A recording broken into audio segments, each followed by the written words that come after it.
Musicality.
manera, me parece mal del puto que lo vea. No me da secuela, no me da pelea. Tanto que no me hable, no me lo vea. No me da pelea, ya ni que se crea.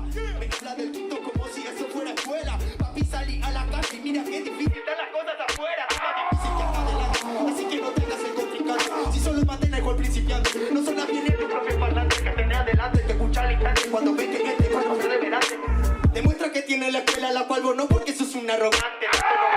Yo no esa mierda, no hay rechazo. Acabo solamente es un fracaso. Que pena convertirse en el payaso. Rapeaste muy mazo. Cerrame la ventana, no da rechazo. Vos cerrame la ventana y la puerta que yo te la rompo a los piedrazos.